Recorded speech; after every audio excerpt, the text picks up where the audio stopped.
There's something deeply unsettling about silence. Not just the absence of sound, but the kind that hums with something wrong. The kind that hangs in the air like a held breath. That's the kind of silence neighbors began noticing from a lonely little farmstead in Bavaria, where smoke stopped rising from their chimney, where a child didn't show up for school, where nobody answered the door anymore.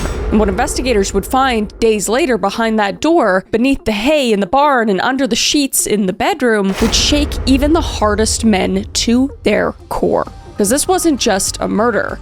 It was methodical, it was intimate, and it was as if someone had been watching them for weeks. And over 100 years later, we still don't know who did it. But what we do know is how it happened. And this is the story of Hinterkaifeck, one of the most disturbing unsolved crimes in history. Crime, conspiracy, cults, serial killers, and murder. All things that I love to consume, and I know you do too, you sick, twisted, beautiful, intellectually minded freak. Didn't expect that, did you? I came at you with the sexy voice. But anyway, today we are going through a horrifying case, a case that's horrifying also because it is unsolved. And not only that, it pretty much will never be solved because of how long ago it was. But I find it extremely interesting, one of the most interesting cases I've ever researched. So without further ado, let's unbuckle our seatbelts, go Mach 5 down the highway, slam on the brakes, and bust through this windshield into this unsolved case together.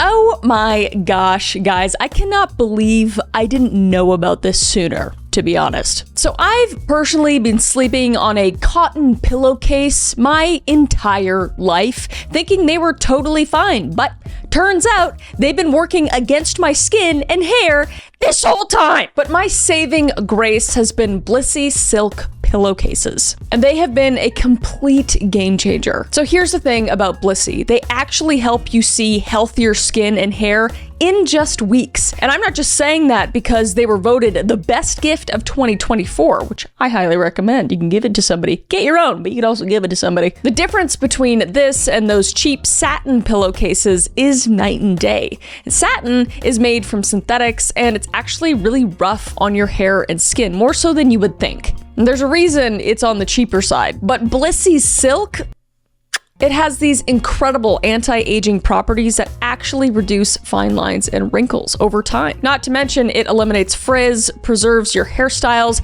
and protects color-treated hair, which is very important, especially because I'm a hairdresser, okay? I appreciate these things. And my dermatologist actually recommended silk pillowcases to me, and Blissy is dermatologist tested and clinically proven to not clog pores. Unlike cotton, that can actually trap bacteria and oils. And the silk fibers in the pillowcase are naturally hydrating, so they keep your skin moisturized all night long, which is really nice for me because I have really dry skin. Plus, they're antibacterial and hypoallergenic, which is amazing for sensitive skin. And I like this as well. They're naturally cooling and breathable. No more waking up all sweaty in the middle of the night. But I've personally been sleeping so much better since I switched. And the best part is that they're actually really easy to care for and machine washable. I was worried about that one, but you can't. And they have over 70 colors, including these new Wicked and Harry Potter lines that are so cute. And not to mention, Blissy has also been featured on Live with Kelly and Mark, The View, Oprah Daily, and Good Morning America. And they've sold over 3 million pillowcases for a reason. So personally, I've been using my Blissy pillowcase for about 2 months now, and the difference is incredible. My hair doesn't have that weird dent in it when I wake up anymore, and my skin just feels softer, and I actually notice that I have less breakouts. I honestly just wish I made the switch years ago. And because you're a listener, Blissy is offering 60 nights risk-free plus an additional 30% off when you shop at blissy.com/CCCM. That's BLISSY.com/CCCM, and use code CCCM to get an additional 30% off. So make sure to go check out Blissy, and thank you so much to Blissy for supporting this channel. Let's get back to it. In the early 1920s, the Hinterkaifeck farmstead stood in lonely isolation amidst the woods in Bavaria, Germany. It was located near the tiny hamlet of Gruber, about 70 kilometers north of Munich, and half a mile behind Hinter, the village of Kaifeck. And this farmstead was home to Andreas Gruber, who was 63 years old, and was the patriarch and a seasoned farmer known for his gruff, reclusive demeanor. And living with him was his wife, Cecilia Gruber, who was 72, and was a devoutly religious woman who helped around the household. And their widowed only daughter, Victoria Gabriel, who was 35 years old, also resided at Hinterkaifeck, with her 2 young children, Cecilia Gabriel, who was 7, and Josef Gabriel, who was 2.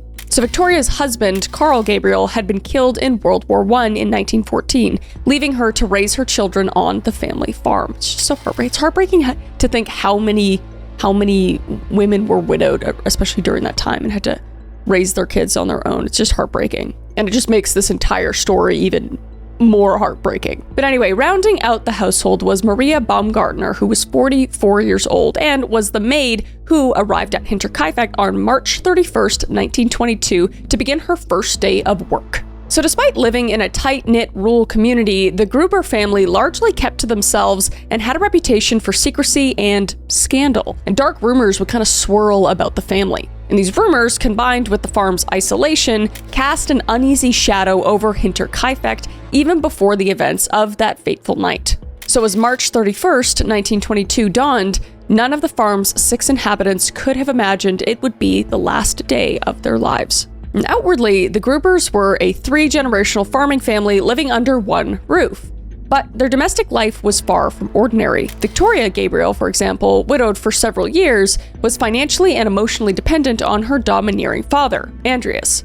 And Andreas Gruber had a history of abuse, and it was actually documented in court that he had been SAing his daughter. And in 1915, both Andreas and Victoria were convicted and jailed for incest. Victoria was too, which is so fucked up, as if she had an option, as if she had a choice. But Andreas served a year in prison while Victoria served 1 month, as if that's any better. But despite this crime, Victoria returned to live at Hinterkaifeck, and the community's gossip about their illicit relationship never fully died down. So the scandal isolated the family socially, making neighbors wary and deepening the Grubers' reclusiveness. And further complicating the family's dynamics was the question of young Josef's parentage. Because Victoria's toddler son, Josef, had been born in 1919, long after her husband's death, and his father's identity was hotly debated. But Victoria had developed a relationship with a neighbor whose name was Lorenz Schlittenbauer after becoming a widow, and both she and Lorenz at one point publicly acknowledged Josef as their child.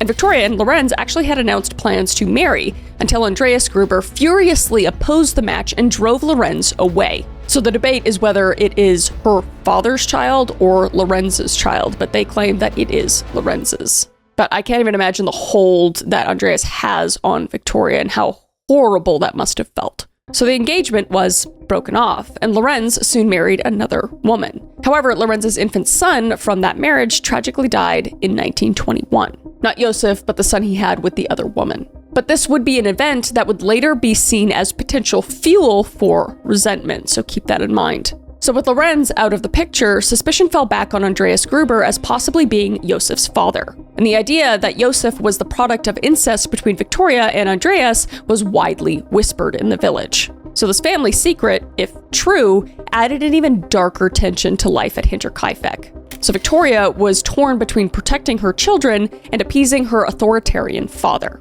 And Andreas, described as Scrooge-like and hot-tempered, tightly controlled the household's finances and decisions. Just a tyrant. And the elder Cecilia, by contrast, was often seen as quiet, religious woman who tried to keep peace in the family, though it's unclear how much she knew or acknowledged about the incestuous abuse that had happened. So in the eyes of their neighbors, the Gruber-Gabriel family was burdened with shameful secrets. They were respected for their farming skill and church attendance, though, because Victoria was actually known for singing in the church choir, yet they were also shunned for their scandal. So this just fraught family dynamic marked by abuse, forbidden relationships, and conflict over Victoria's future just set the stage for a possible eruption. And investigators later theorized that such tensions could provide a motive for violence, as we will see. And that was whether from an insider or someone close to the family. But it was against this backdrop of dysfunction and whispered sins that a series of strange events began to unfold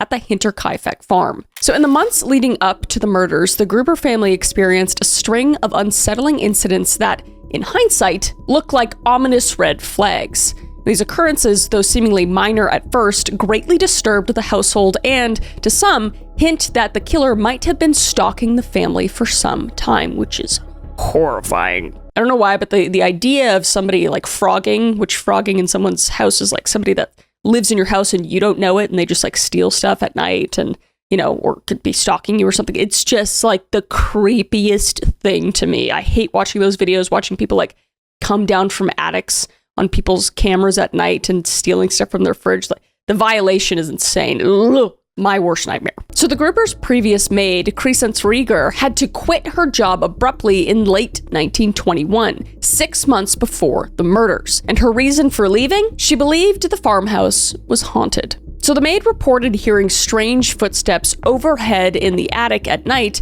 and could not find a cause, leading her to conclude a ghost or intruder lurked above. And Andreas Gruber at the time just dismissed her fears. But the maid was so frightened that she refused to stay on the farm, which in hindsight was the best decision of her life. So the Grubers had no live-in maid for several months after her departure, and the eerie noises went unexplained. And then in March of 1922, Andreas Gruber found a newspaper from Munich on the property that no one in the family had purchased. And remember, they live like in the middle of nowhere. It's a really small town, so this is very strange. And it was a paper that none of the neighbors subscribed to either.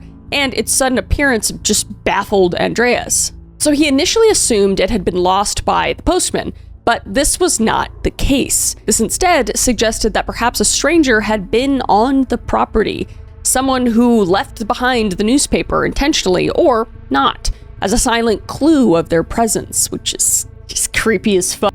And just days before the murders, after a fresh snowfall, Andreas also discovered a set of footprints in the snow leading from the dense forest directly toward his farm. Oh!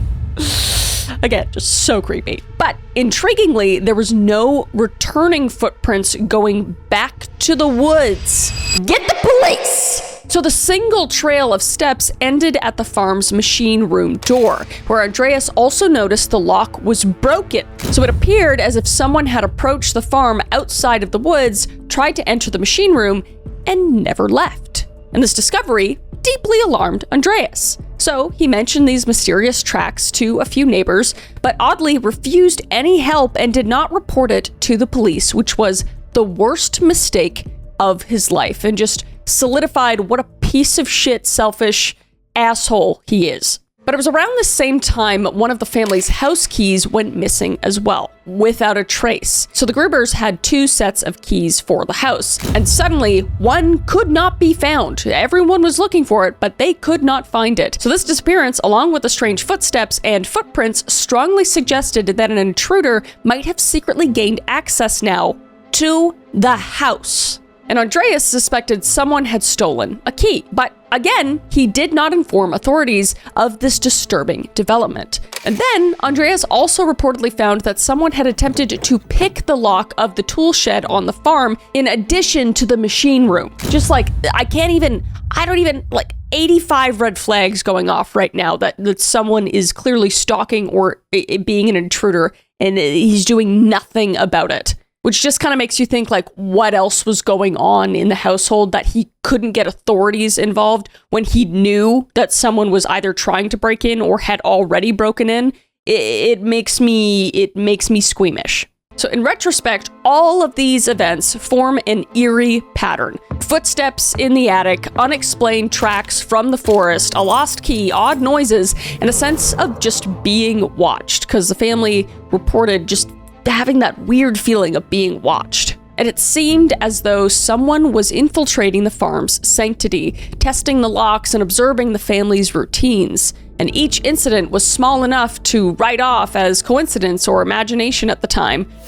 not to me, but okay. And unfortunately, those clues were not acted upon because of the piece of shit Andreas. So the Hinterkaifeck family just carried on with daily life, no matter how upset or concerned or scared that the family was. Remember, Andreas was just this tyrant in the household, and what he said went, so everybody just tried to act like everything was normal, and just tried to act blissfully unaware to the fact that they were likely under surveillance by a killer who was meticulously planning their deaths. So Friday, March 31st, 1922 started off ordinarily enough on the Hinterkaifeck farm, but it would end in horror. Because despite the recent unsettling incidences, Andreas and his family went about their normal routines with no idea that danger was closing in.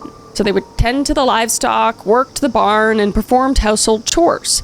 But that afternoon, the Gruber's new maid, Maria, arrived at the farm to begin her employment.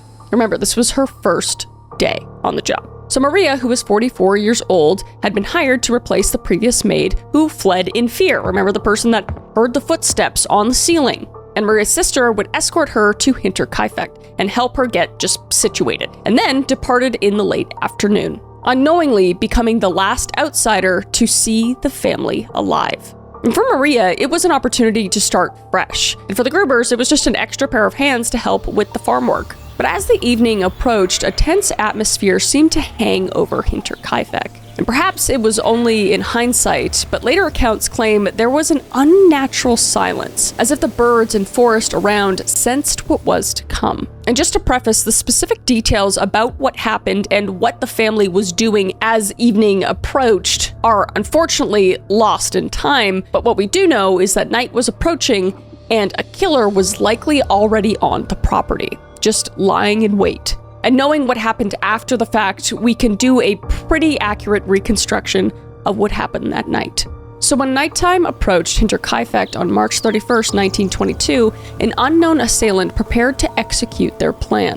And the Gruber family, following their daily habit, began winding down for the night. And one by one, they would venture into the farm to finish their evening chores for the night. And one by one, they would meet the killer. So Andreas Gruber was likely the first to go out, and perhaps it was because he heard a disturbance in the stable, like a cow acting restless or an unfamiliar noise, and being the head of the household, went to investigate around the barn. But inside the barn's darkness, a figure lay in wait amongst the animals. And in that instant of surprise, the assailant struck Andreas with brutal force using a mattock, a heavy farm tool similar to a pickaxe. And the first blow would land with a sickening thud on Andreas' skull, probably cutting off any cry of alarm. And that's when he would collapse onto the barn floor, likely dead or dying from the blunt force trauma. And that's when Victoria Gabriel would approach next.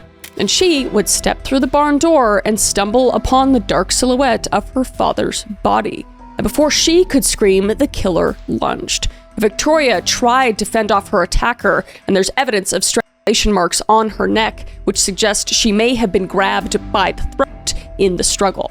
But during the fight for her life, the mattock would come down again and again, and Victoria would pass, suffering at least 9 blunt force trauma wounds to her head. So Victoria, now deceased, would lay crumpled on the floor beside her own father. And in the farmhouse, little Cecilia and her grandmother Cecilia grew concerned at the long silence following Andreas and Victoria's departure. And perhaps little Cecilia clutched her grandmother's hand, and together they went out into the night to see what was happening in the barn with their family. And unfortunately, they would meet the same fate.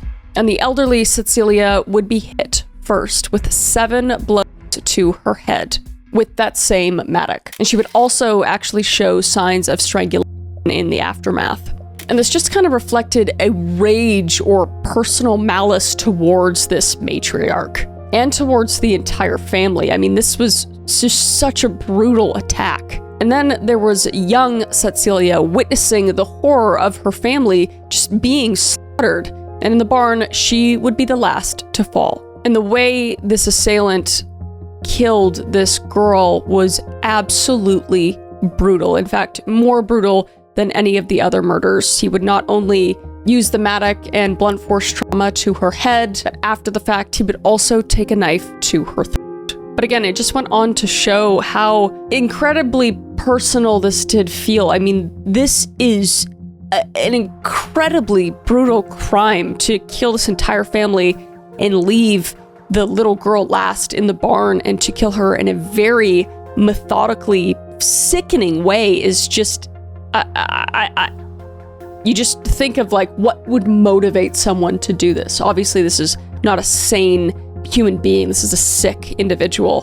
But the thought of not knowing who it is just horrifying. So within minutes, 4 members of the Gruber family lay dead or dying in the barn, but the murderer wasn't finished, because the murderer would then methodically arrange and conceal the bodies. And investigators later found the corpses of Andreas, Victoria, the elder Cecilia, and the little Cecilia stacked atop one another in a corner of the barn and covered with layers of hay. So it was as if the killer was tucking them in or hiding the gruesome sight. Maybe he had some semblance of remorse. Often we see serial killers that do have remorse covering victims' faces or putting them upside down so they can't see them, or so they can't look back at the killer. But again, we'll never know for sure. And he would also place an old barn door or board over top of them, perhaps to further cover the scene, or again, perhaps because he had some sort of weird remorse for what he had just done. And meanwhile, back inside the home of Hinterkaifeck, 2-year-old Josef slept in his bassinet in Victoria's room, and the new maid, Maria, retired to the maid's chambers for the night, just oblivious to the fact that death was stalking closer to inside their home. So with the 4 family members in the barn dispatched, the killer walked through the yard to the farmhouse, and the assailant would enter and step into the home, now occupied by only the innocent and the unsuspecting, possibly using a key or through an unlocked door left ajar by one of the victims. And Maria, the housemaid who was on her first day of work, may have heard a creaking floorboard or sensed someone was in her room, but in a heartbeat, the killer swung the bloodied mattock down on Maria. And after multiple blows to her head, she would also pass. But her death specifically seemed to be extremely swift. And finally, the murderer crept into the room where baby Josef slept, and the little innocent boy would be killed in the same way the rest of his family was. Yeah, I don't know. It's just like, it's 100 years ago, but it's still, talking about any of this stuff, it takes a toll on me. But man, like kids, and it's like, it takes a special kind of evil to do anything like this, but a child is just a special place in hell. But in an act of odd compassion or some sort of symbolism, the killer would then cover Josef's body with one of Victoria's dresses from a nearby wardrobe. And similarly, he had actually covered Maria, the maid's body, with bed sheets as well. So he had covered the entire family. It just makes you think that this was personal. This was done by somebody who knew them, or by somebody who just felt bad for what they did after the fact. Maybe. Again, we will never know. So within the span of a late night hour, the Hinterkaifeck farm had become a death house. The entire family and their maid lay lifeless, bludgeoned with a farm tool with ruthless precision. And forensic examination later concluded that the weapon was likely the Gruber's own mattock, which the killer had found on the property and wielded expertly. And the slaughter was methodical and unhesitating, yet the covering of the bodies hints at a killer who was not completely indifferent after the act. And incredibly, evidence showed that at least one victim did not die immediately, and that was young Cecilia Gabriel, surviving a few agonizing hours in the pile of bodies that he stacked on top of each other. So she was still alive for hours after the fact, laying with her own family. It is actually, I can't even imagine it. Like, it's a horror movie. And forensic examiners knew this because clumps of her own hair were found torn out by her roots in her own hands, indicating that she had regained consciousness and, in terror or in pain, ripped out her own hair before finally succumbing to her injuries.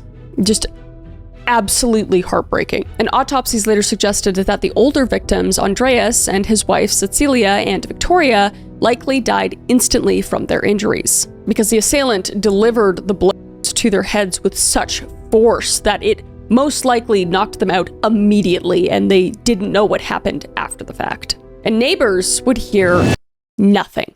So with all of these foul, inhumane deeds done, one might assume that the murderer would flee immediately into the night. But the Hinterkaifeck case has one more ghastly twist, and that is that the killer did not leave the farm, at least not right away. So investigators painstakingly reconstructed the likely sequence in which the victims were killed, drawing on blood evidence, positions of the bodies, and autopsy findings. And the forensic reconstruction of their deaths leads to the sobering realization that the entire family was systematically executed.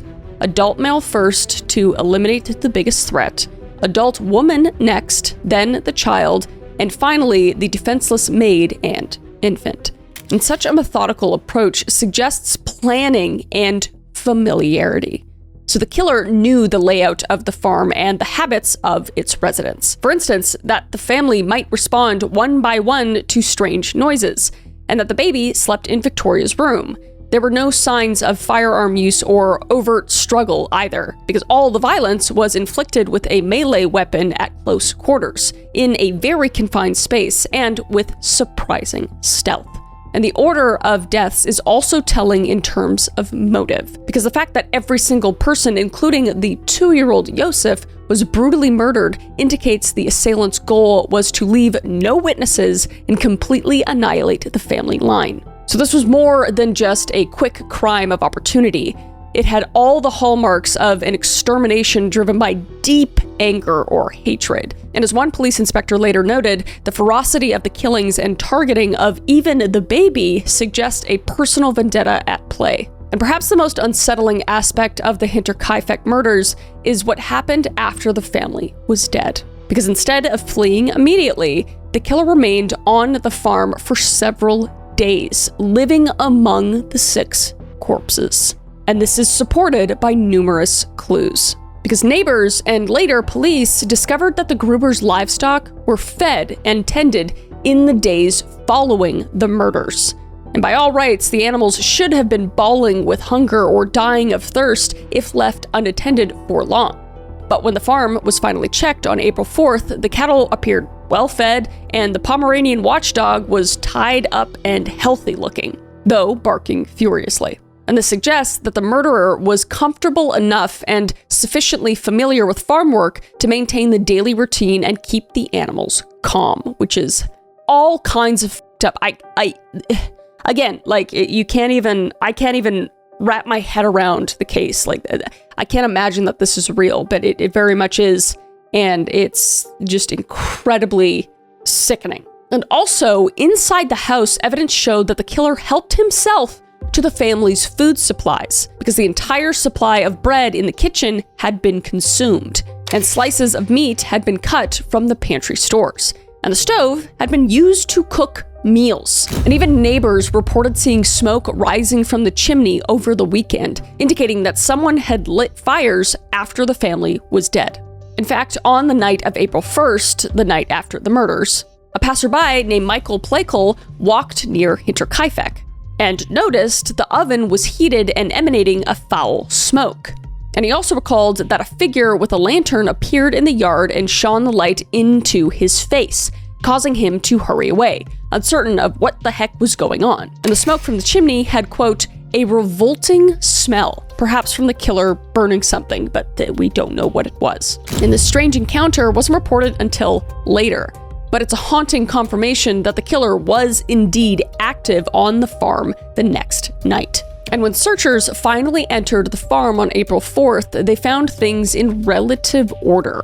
Aside from the horrifying discovery of the bodies, there was no sign of ransacking or chaotic vandalism. And despite having days on site, the killer did not steal the large sums of money and valuables that were in the household.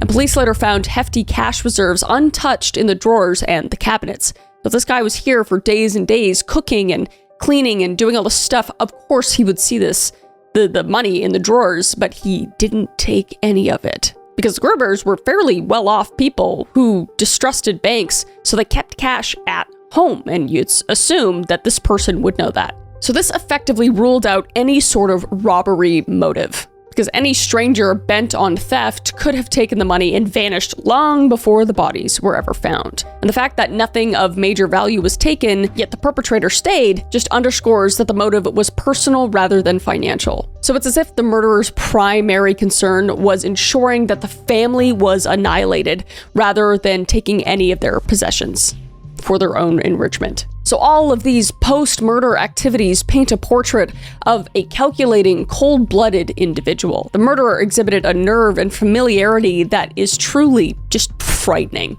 Feeding livestock, eating meals, and keeping house as if nothing had happened. And perhaps they were waiting out a storm or ensuring no immediate suspicion arose from the farm going silent. By doing chores and tending to animals, the killer may have tried to ensure that from the outside, Hinterkaifeck looked normal for a few days. And it would work. And another example of this working is on April 1st, 2 coffee salesmen who stopped by noticed the smoke from the chimney, though no one answered the door when they knocked. So they just left, assuming no one was home or they were just busy. So the killer's prolonged presence just also suggests they felt secure and unhurried, unbothered even, and just confident that no one would drop in unexpectedly. Just further hinting that he might have been intimately familiar with the family's neighbors and routines. So sometime on April 3rd or early April 4th, the murderer finally left the family farm, likely under the cover of night. And by the time worried neighbors arrived to investigate, the farm was eerily quiet except for the distressed barking of the dog and the livestock lowing in their stalls. But the killer had vanished like a phantom, leaving behind one of history's most baffling crime scenes. So for 4 days after the murders, the Gruber farmstead lay ominously still. And neighbors gradually noticed the family's unusual absence, and 7-year-old Cecilia did not show up for school on Saturday, April 1st, nor the following Monday or Tuesday. Victoria, who was a faithful member of the church choir, missed Sunday service on April 2nd, raising eyebrows since she seldom skipped church. And mail began to pile up at the local post office because the family hadn't picked up their post in days. So these signs of trouble prompted concerns, and neighbors would take action. So on Tuesday, April 4th, Albert Hoffner, a mechanic, arrived at Hinterkaifeck, and he would go there to repair an engine. And Hoffner would just wait around for about an hour, knocking on doors and calling out, but nobody greeted him. So frustrated, but needing to finish his job, Hoffner went ahead and spent several hours fixing the engine in the yard, not knowing that the entire family lay dead in the barn and in the home. And after completing the repairs, he just left, later remarking that the situation did feel odd. It was as if the family had intentionally ignored him, which was completely out of character. And by that afternoon, Lorenz, along with friends Michael and Jakob, decided to form a search party to check on the Grubers. And Lorenz, being a neighbor and also the former love interest of Victoria, was especially concerned that no Gruber family members had been seen since the weekend. And he initially sent his teenage son and stepson ahead to knock on the door. But when they reported silence, Lorenz and the others headed over for themselves. And upon arriving, the men found the house locked up tight. So they literally had to break open the barn door to gain entry to the property. And inside the barn, the smell of decay would hang in the air. And Lorenz and the others stepped into the gloomy stable and stumbled upon a dreadful sight that would haunt them forever. Because in the corner of the barn, they discovered what looked like a pile of hay and straw covering irregular shapes. So when removing the hay, the men uncovered the bloodied, battered corpses of Andreas, Cecilia Sr., Victoria, and little Cecilia stacked on top of each other. And the state of the bodies when they were found were grotesque, because the blunt force trauma wounds on their heads were substantial, making them almost unrecognizable. It was just a picture of horror. But Lorenz would then do something curious, because while his companions were horrified and hesitant, he proceeded to unlock the front door of the farmhouse and enter alone. And accounts differ on whether Lorenz had a key. Some say he produced one that fit the door, which was a bit suspicious, while others say he found the key in the lock or that one of the barn doors was simply unlocked from the inside. But in any case, Lorenz went into the silent farmhouse ahead of the others. And in the dark interior, he soon found the body of Maria in her bed, the maid, just soaked in blood. And nearby, in Victoria's bedroom, he would find baby Josef deceased as well. So the search party had confirmed the worst. All 6 residents of Hinterkaifeck were dead and clearly murdered. So the discovery would just send shockwaves through this small little community, and news would spread rapidly that evening across Gruber and nearby villages that an entire family had been slaughtered. And by nightfall on April 4th, lantern light and hushed whispers filled the once quiet Hinterkaifeck yard, as neighbors stood guard over the scene until police could arrive. And those first onlookers would later be criticized for inadvertently contaminating the crime scene. But in the moment, they were just villagers grappling with the enormity of what had just happened. And of course, back then, we didn't know anything about forensics, really. But they could just not comprehend who would commit such a monstrous act. And was the killer some outsider who had fled, or were they a local? But the next morning, investigators from Munich would arrive to begin piecing together this grim puzzle. And the tragedy had been uncovered, but the real mystery was only beginning. Because who the hell killed the Gruber family? And why? And the answer would prove frustratingly elusive. So the police investigation into the Hinterkaifeck murders was launched on April 5th, 1922, led by Inspector Georg Reingruber and his team from Munich. And from the outset, the case posed immense challenges, because by the time the officers reached the farm, countless curious neighbors had already trampled through the scene, moving bodies and handling potential evidence. In fact, it's reported that some neighbors had even cooked meals in the kitchen and helped themselves to the family's coffee while, quote, standing watch over the bodies prior to the police arriving. Which again, it's a different time. You don't know about forensic stuff, but they knew, you know not to go in and move bodies. My God. But I don't know. I feel like I can't really say anything at this point because very small town, they're all close-knit, and although this family was obviously on the outskirts, especially with all the scandals, they just probably felt like they were helping in some weird way. But this egregious contamination destroyed any pristine forensic clues. Footprints, fingerprints, and other trace evidence were hopelessly compromised. And nevertheless, Inspector Reingruber began the meticulous work of documenting the crime scene as it remained, because that's all he could work with. So the bodies were examined where they lay in the barn and house. And on April 5th, court physician Dr. Johann Baptist Allmüller arrived and performed autopsies on site in the barn's coach house. And it was a macabre setting for an autopsy, but necessary given the era and the state of the bodies. So the doctor confirmed that a mattock, or a pickaxe-like farm tool, was likely the murder weapon, based on the shape of the wounds, because there were deep notches and star-shaped lacerations in the skulls corresponded to the blunt or pick ends of a mattock. But strangely, no mattock was immediately found at the scene during the initial search, leaving investigators perplexed about the weapon's whereabouts. And the gruesome details confirmed that all victims were murdered with the same tools and with extraordinary brutality. And the doctor also made the decision to remove all 6 victims' heads during the autopsy. And the skulls were sent to Munich for further forensic examination. And bizarrely, they would also later send the heads to clairvoyants in an attempt to physically divine the killer, which obviously did not work, but in this day and age, they kind of tried anything. Because without modern forensics, investigators sometimes tried anything, even the occult, to get leads, but the decapitated bodies were thereafter buried without their heads, which feels so wrong. Like, I understand, but it just feels very sick. So initial police work canvassed the farm and immediate surroundings for clues.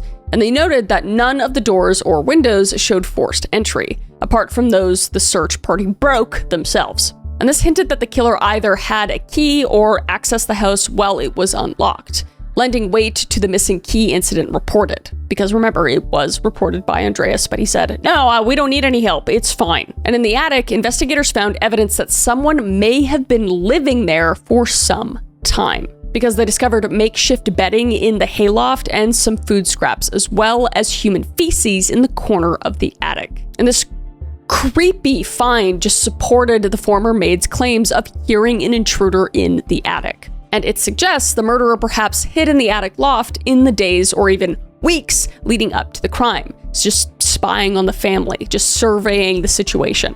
And they also found footprints in the dusty rafters, and disturbed layer of dust indicated a recent occupation.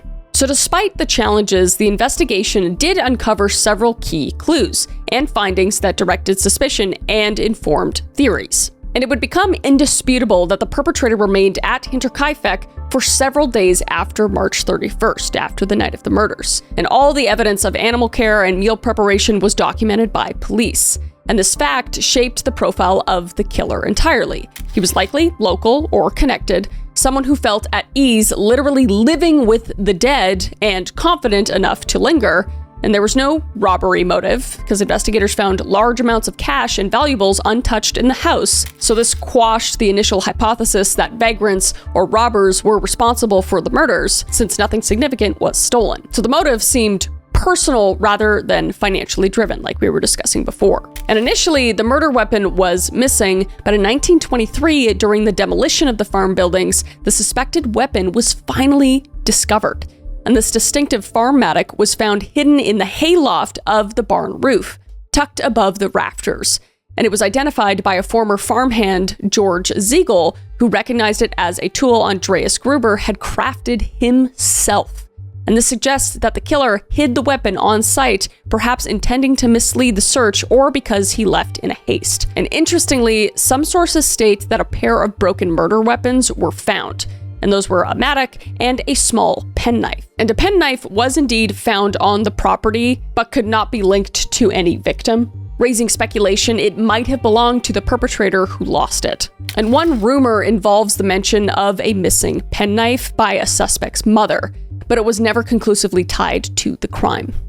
And in addition to all the aforementioned forensic findings, in regards to the bodies themselves, the discovery of little Satsia's suffering was crucial in understanding the timeline of the murders, and indicated the killer did not return to deliver a stroke of mercy to a still living victim. Or perhaps just didn't realize that she was still alive, which is what I'm assuming. And crime scene analysis deduced the staggering order in victims were likely drawn to their deaths. And the fact that the barn was likely used to isolate and kill multiple victims without alarming those in the house was a significant insight. So investigators tested the scenario by seeing if noise in the barn could be heard from the living quarters, and found that the barn noises were muffled, meaning those inside the house might not hear screams or thuds from the barn.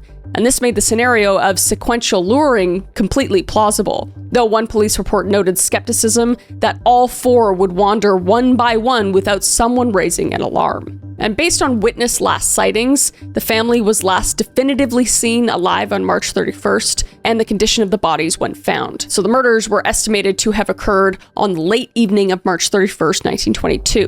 And investigators would take particular note of Lorenz's behavior during the discovery. And they found it odd that he had entered the house alone and allegedly unlocked the door with a key. And Lorenz allegedly claimed he was searching for his son, Josef, worried the child might be alive or deceased, a statement that immediately flagged his possible knowledge or assumption that Josef was his own son. And moreover, Lorenz had indeed disturbed the bodies in the barn, moving them around supposedly to check if anyone was alive, which, you know, it makes sense if you were close to the family and you care about them and you want to make sure if they're actually dead or not. It makes sense, but it also is suspicious at the same time. Because this disturbance compromised the scene further, but also made locals side-eye Lorenz with suspicion. Because could a murderer be so bold as to lead the search and, quote, find his victims? And police were well aware of that possibility. And beyond the physical evidence, police delved into the relationships and history of the victims. And they learned of Andreas and Victoria's incest conviction, and the paternity dispute over Josef, and Andreas's reputation for violence and quarrels. And every unsavory detail became a potential motive for these murders. And there was talk that Victoria had been pressuring Lorenz for child support payments for Joseph and possibly threatening legal action. And if true, that could be motive for Lorenz's resentment. And there were also rumors that the family's large fortune could have caused conflict or envy from others. So faced with a heinous crime and no obvious perpetrator, the police initially rounded up the usual suspects. Vagrants, traveling craftsmen, recently discharged soldiers, and known petty criminals in the region were questioned. But these leads went literally nowhere, especially after money was found untouched. That was a big factor. It was clear the answers likely lay in targeted vendetta. So the investigators then compiled a list of people with connections or grievances against the Grubers. And over the following weeks, they would interrogate neighbors, distant relatives, former servants, and anyone who might have a shred of motive. And arrests were made and multiple individuals were detained on suspicion, but each time they were released for a lack of evidence. And the community's frictions, gossip, and old feuds all had to be sifted through. But the Hinterkaifeck investigation suffered from numerous challenges and missteps that ultimately left the case unsolved. Because as mentioned, by the time professional investigators took charge, the crime scene had been trampled by nosy neighbors and well-meaning helpers. And critical evidence might have been moved or even destroyed. And fingerprint collection, which was a known technique in the 1920s, was not properly conducted. And police failed to secure any fingerprints from key areas, which was a lapse later heavily criticized. So in essence, the forensic integrity of the scene was just completely lost. And in 1922, forensic science was still rudimentary in comparison to modern forensics, obviously. So there was no DNA analysis, no security cameras, and no centralized databases of suspects. So they did not have a lot to work with.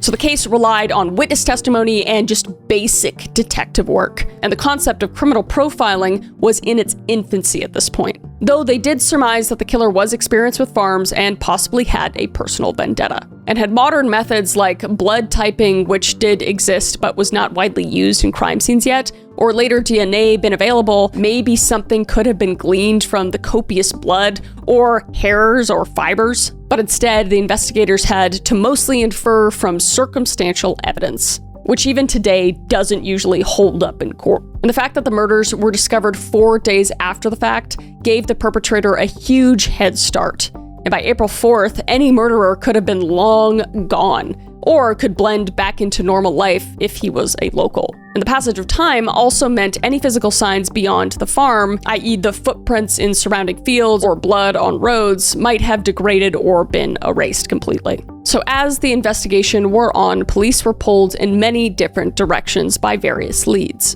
And at different times, the blame seemed to shift from one suspect to another, but each promising theory hit a dead end.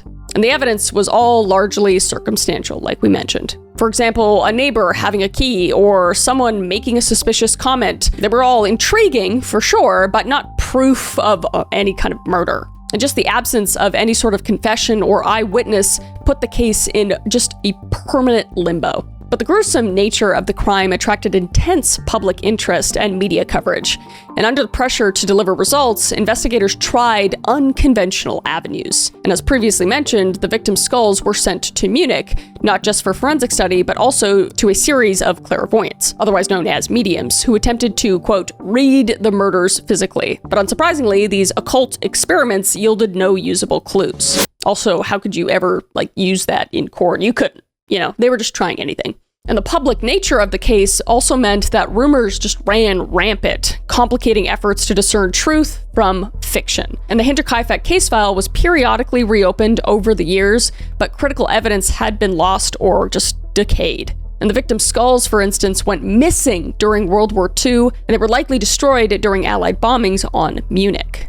And this prevented any later re-examination of wounds with advanced techniques. And key witnesses and suspects just died off over time, taking any sort of secrets with them. By 1955, the official case was closed and deemed unsolvable with the available evidence. And in 1986, the last interrogations were conducted by an aging detective familiar with the case, but nothing conclusive emerged. But despite these hurdles, the police did their best for the era, and they managed to produce a list of hypothesized suspects and motives that covers a spectrum of possibilities from family secrets to random drifters, but no one was ever charged. And the investigatory groundwork allows us to explore the major theories that arose, each with its own fascinating, if unproven, story. So over the decades, the Hinterkaifeck murders have generated many theories and suspects. And theory one being family member incest cover-up motivation, to conceal or avenge the incestuous relationship between Andreas Gruber and his daughter, Victoria. And the idea is that the murders were driven by disgust or rage over the family's dark secret of incest, perhaps to prevent it from becoming public or continuing. And this theory posts either a family member or someone very close to the family as the killer. Since all immediate family members except the victims are dead, the primary suspect in whispers was Carl Gabriel, which was Victoria's husband, who, if alive, would technically be family by marriage. But Carl had reportedly died in World War I, but some speculated he actually survived and returned for revenge. Alternatively, some pointed to Lorenz, not a blood relative but intimately involved with the family, as someone who might have wanted to hush up a scandal, especially if baby Josef truly was Andreas' son and not his. And another angle considered whether Andreas Gruber himself could have killed his family in a twisted, quote, "if I can't have them, no one can" scenario relating to Victoria. But this just collapses since Andreas was himself killed and there was zero evidence of murder, slew or slide. Theory two is that it was a neighbor or it was a local dispute. Maybe a bitter personal dispute with the family, whether from jealousy, revenge, or anger, possibly related to property, money, or relationships. This often centers around Lorenz, the neighboring farmer who had a complex history with Victoria, and Andreas. So Lorenz is, again, a chief suspect in this theory. And as a neighbor in a small community of Kaifeck, Lorenz knew the Grubers very, very well. And he also knew the area very, very well, and the schedules of people and what happened and everything. And Lorenz had disputes with Andreas and Victoria. And some say that Lorenz and Andreas often argued over field boundaries or Andreas' treatment of Victoria. And if not Lorenz himself, the suspect would be someone local with a grudge, as Andreas did have a rather difficult personality. But no other neighbor had a clear motive or close involvement that we know of. And the police questioned Lorenz extensively and even reportedly took him into custody at one point, but they never found concrete evidence to indict him. And his calm demeanor at the scene could be attributed to shock or a pragmatic farm life attitude. And Lorenz also successfully sued several people for slander who openly called him the murderer. And he maintained his innocence up to his death in 1941. And decades later, the 2007 Police Academy review of the case indicted they had a prime suspect who, out of the respect for living relatives, they wouldn't name. And though not officially confirmed, many believe that this was a reference to Lorenz being the murderer. Thus, the vengeful neighbor theory remains one of the strongest in the public's minds, because if anyone, Lorenz had motive, whether the paternity dispute, resentment, or jealousy, and he also had knowledge and proximity, and perhaps the personality to commit such a crime, and then coolly manage the aftermath. But again, we don't know that for sure, and that is just an alleged theory. And then theory 3 is the mysterious stranger motivation. And that is that it was just a violent random impulse by an outsider. Possibly a deranged, transient, an escaped convict, or a serial killer who stumbled upon the farm and took the opportunity to kill. And the suspect wasn't necessarily one single person, but rather the idea that one or more unknown assailants with no personal connection to the Grubers committed the murders. And some have suggested this could have been a drifter with military background, given the precision of the killings, or even a known serial murderer from abroad. And a modern variant of this theory is that it was the work of Paul Mueller, a German-American serial killer positioned by authors Bill James and Rachel McCarthy James to have murdered dozens of families in the early 1900s, including the infamous Villisca Axe murders in the US. And Mueller, they suggest, may have returned to Europe and continued his bloody trail, with Hinterkaifeck fitting his MO. And initially, police did suspect vagrants or roaming criminals. There were reports around the time of 2 suspicious figures seen near the woods around Hinterkaifeck on the night of April 1st. In fact, a butcher named Simon Reislender saw two strangers at the forest edge who turned away to hide their faces when spotted, just fueling speculation they might have been the murderers fleeing the scene. However, no one knew who those men were, and they never came forward. But what lends some credence to the stranger theory is the similarity of the crime to the other family massacres. Because in the US, between 1911 and 1912, a spat of farm family axe murders occurred near rail lines. For example, the Villisca case and the Iowa case, where entire families were bludgeoned with an axe at night by an intruder, who often lived in their house for a short time, just like Hinterkaifeck. There's also a Criminal Minds episode on this. This one is like burned into my brain and I can never rewatch it. And at the Villisca crime scene and the Iowa crime scene, there are a lot of parallels. There's isolation of the victims, use of farm tool weapon, stacking bodies, not stealing valuables, possibly driven by psychosexual motive. And they theorize that Mueller killed families with prepubescent girls present due to the twisted attraction. And Hinterkaifeck indeed had a young girl victim. And the authors rate the chance that Mueller was the Hinterkaifeck killer as a, quote, toss-up. Possible, but not provable. And another stranger suspect proposed was an unnamed thief or convict who had learned of the farm's reputed wealth. And according to the account, a man named Peter Weber had, in 1919, told fellow laborer Joseph Betts about a remote farm with an old couple, hinting they could rob it easily, even suggesting killing the old man, Andreas, for his money. But Betts didn't bite at the offer, but later testified about Weber's statements. Perhaps Weber or an associate decided to carry out this plan later on. However, if robbery was the intent, not taking the money undermines that idea completely, and I don't really buy that idea. But it's possible, I guess, that the crime started as a burglary, but escalated to murder, and the panicked thief left without looting, I guess.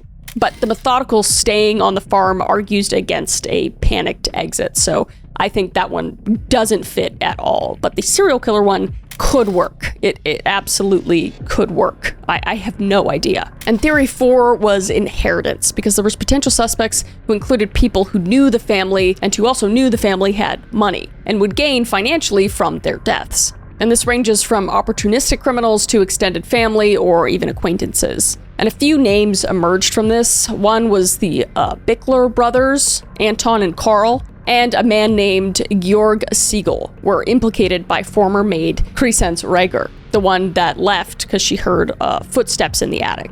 And Anton had worked on the farm and allegedly said the family, quote, ought to be dead, possibly eyeing their money. And the maid noted that the normally vicious farm dog never barked at Anton, implying he could move about the farm without alarming the family or the dog. And she also recounted a night when a stranger, whom she thought was Carl, talked to her through a window. So the Becklers and Segal were suspected of plotting a robbery, knowing the farm layout and fortune. And Segal, in fact, allegedly stole some small items from the farm in 1920 and knew Andreas kept money in the house. And he also claimed to have carved the very wooden handle of the mattock years before, knowing it was kept in the barn passage. But despite the suspicious indicators, there was no direct evidence tying them to the murder that night. Anton and Carl Bickler had criminal reputations for theft, but no charges for the murders stuck. And the Thaler brothers, Josef and Andreas, were two local troublemakers known for burglaries. And the same former maid recalled that Josef Thaler once stood outside her window asking about which family members slept where and boasting he knew that they had a lot of money, which is creepy. And also people apparently liked talking to this former maid through her window a lot, which is weird. But she suspected that the Thalers might have spied on the farm and conspired to rob it. And when she didn't answer Josef's question, she noticed another person's silhouette near the machine house, suggesting Josef wasn't alone. And like the Bicklers, the Thalers were investigated but never formally accused due to zero evidence. And then there was extended family, because Andreas and Cecilia Gruber had surviving relatives, like Andreas's estranged brothers or distant kin, and Victoria's in-laws, the Gabriels. But none appeared to have had a clear claim or interest in the estate.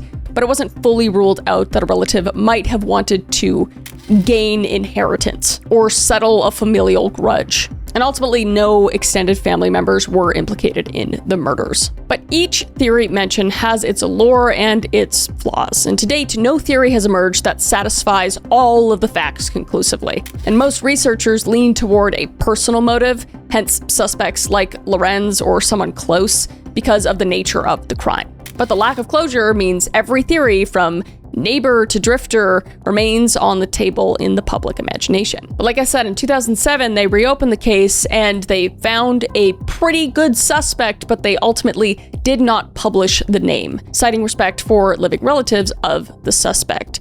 And this discretion strongly suggests that the suspect was a local person whose family still resides in the area, and it's widely inferred that the suspect was Lorenz, or someone similarly close by, given that profile. So essentially, the 2007 review privately solved the case to their own satisfaction, but without any new hard evidence. It remains an educated conclusion rather than a prosecutable finding. So it's still unsolved, technically. Essentially, they're just making a pretty good scientific guess, but that does not mean it's solved. So in the absence of any sort of official resolution, the Hinterkaifeck murders have passed into legend as a cautionary tale of an unsolved crime. And the Gruber and Gabriel family members were laid to rest in a cemetery in Wadhofen. And their grave became something of a local shrine, bearing a simple memorial marker with an inscription, while notably their skulls never returned. And the farm itself no longer exists, and it was leveled in 1923, and today only a small shrine with a cross stands near the site, known as the Hinterkaifeck Memorial. And for decades, villagers would visit it to pay respects and ponder the mystery. And I think a mystery it will remain. Just all we can do is remember the lives that were lost and sending all the love and prayers to relatives of these people. But with that is the Hinterkaifeck case. A lot of you recommended this case. I always do videos which you guys recommend, so let me know what other cases you want me to go over down below. I've been really liking going, around the world and kind of getting out of the States and Canada and stuff. So if you have any more international cases, I think that is awesome, and local cases are good too, especially unsolved ones, because I think putting them back on the map is really important. But with that, just please stay safe out there, and I will see your beautiful face in the next one. All right?